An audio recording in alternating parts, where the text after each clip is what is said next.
Hello, so today I thought we'd have a quick play with a stencil. This is a PaperArtsy stencil, PS312, and it's a lovely number stencil. It's quite mucky because I've used it quite a lot, but it's numbers within numbers, and I thought it would be ideal for a background for a birthday card. So put the packaging away. So I've got the stencil, I've got a piece of, it's from this white cropping block. It's 170 GSM and it's A6 size. So it's a reasonable weight. So I'm going to put that down on my desk. I'm going to put my number stencil on the top, and I know that some of the numbers will not be completely on, sort of the sides will be missing some, but I don't mind that actually. I want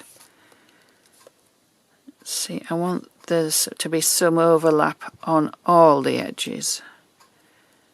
I'm just wondering if I should go further that way. Yeah, quite like that. I'm not bothered about the number one. So that's there. I'll just get a little bit of tape just to secure it down. This is just not masking tape, but it's a tape that just, it peels off easily off anything. I could use sellotape, I could use anything, but anyway, so that just keeps it in place. I've got some white gesso. It's actually the Pebeo Studio Acrylics gesso, but I have it in a large container because I had a very, very large container full, but it was getting towards the bottom, and it was starting to get a film on it. It was starting to dry at the top, so I put it into this ketchup container, which it still seems to be blocking up a little bit. The nozzle needs cleaning again probably, but we've got some of this as well to use up. So there we are. I'm going to pick some up on my sponge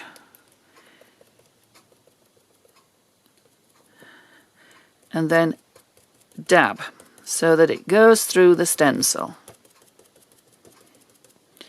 I'm not going side to side, I'm dabbing so that I get a crisper image.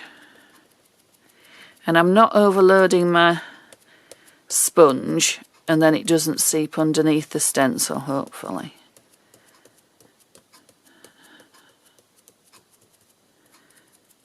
As much as the gesso is white, you can actually see where you've been because it's an off-white. So you can see if you've gone over all the numbers and everything. Doesn't matter if I go over twice. I want a reasonable coverage everywhere.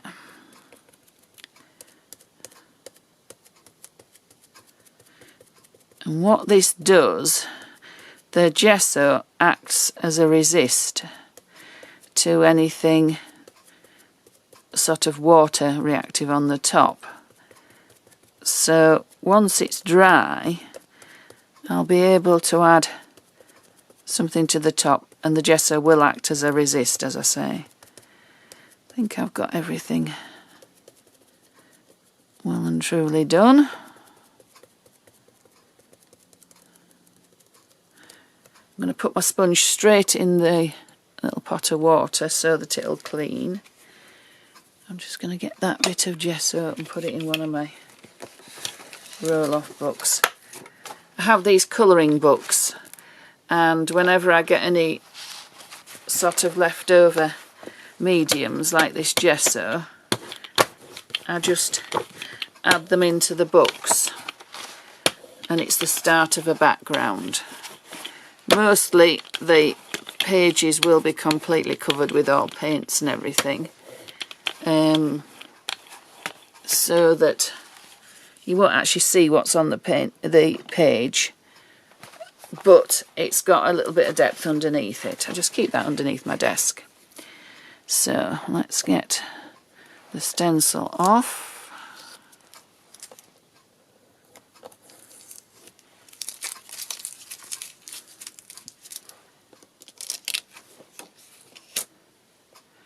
Now you probably won't be able to see this, but there is, you can tell where the gesso is because it is off-white. So I'll just pop that away, pop the stencil out of the way. I'll clean that in a minute. Just get rid of the gesso on my desk so it doesn't mix with my infusions. I've now got two infusions by PaperArtsy. I've got Blackcurrant and I've got Raspberry. They're both in the same colour family. I've got a little mini sprayer bottle, and I've got my piece of card that's got the gesso on it. I'm just going to give it a blast to make sure that it is completely dry. I can see some little bits are still a little bit wet.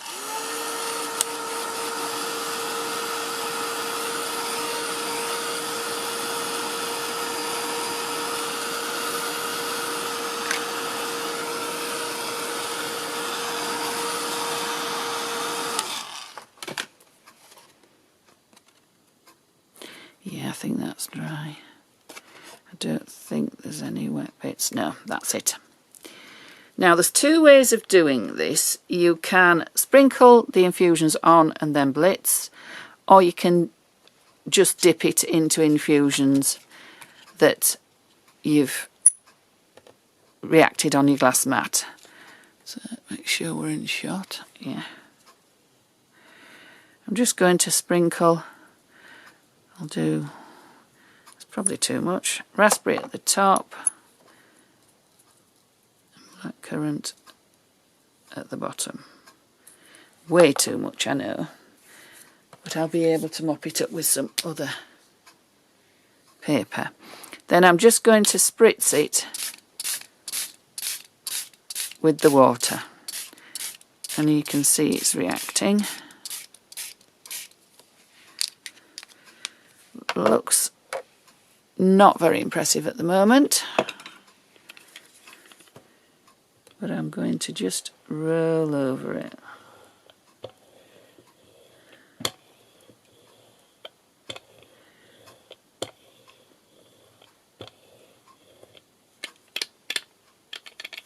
Let's get my little book again, and you can see the numbers are resisting the infusions.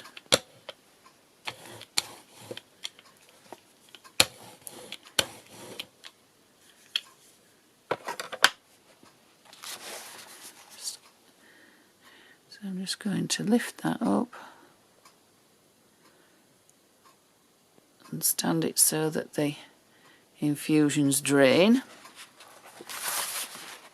Probably going to fall down. But I'm going to pick up the infusions in my colouring book so that they aren't wasted.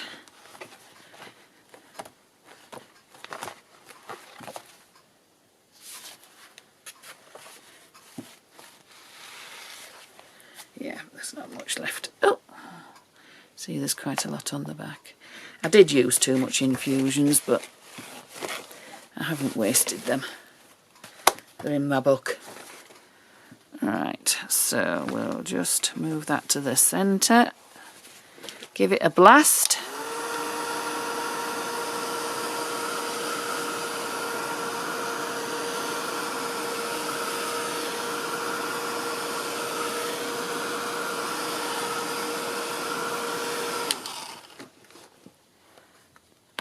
Blast on the back.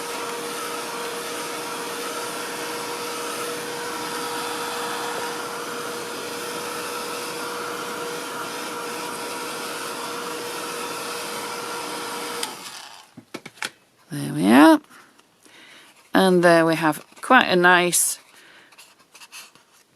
grungy but pretty background.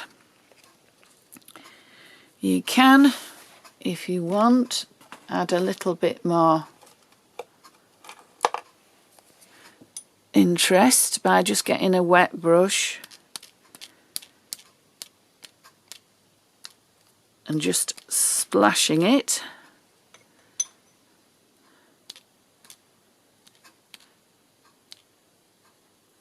Which then, a bit like when you use distress inks, it reactivates the infusions, so you get a little bit more interest. Tipping that bit over there because it wants to run into the number and I don't want it to.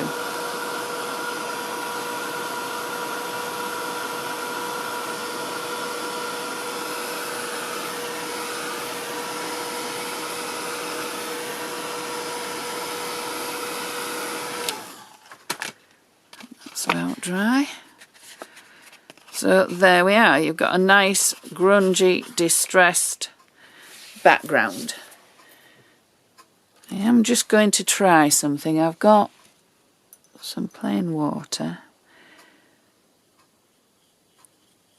Just wondering if I can just... Yeah, if you want to, if you get some plain water, while it's still slightly dry, you can just remove a bit of the colour from the numbers a bit more. This is the end of a baby wipe. So if you wanted to, you could, and some of your numbers are a little bit indistinct, you can just get them back by just using the very end of a, actually, a cotton bud would probably be the best thing, dipped in water. Yeah, you can get them back a little bit. If you've got any that are indistinct, you can use a cotton bud just to get the numbers back a little bit and make them a bit more obvious. I would do this straight away you've dried it, because your infusions are permanent once they're dry, but while there's still a little bit of moisture, you can still get them back. So if you want to, you can lighten your numbers a little. So as I say, your gesso acts as a resist. So I think we're about where we want to be. Just going to lighten this one a little bit.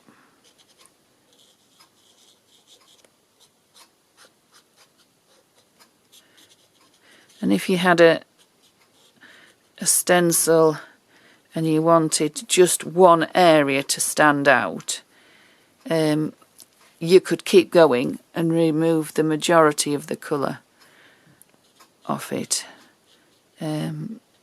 with a cotton bud.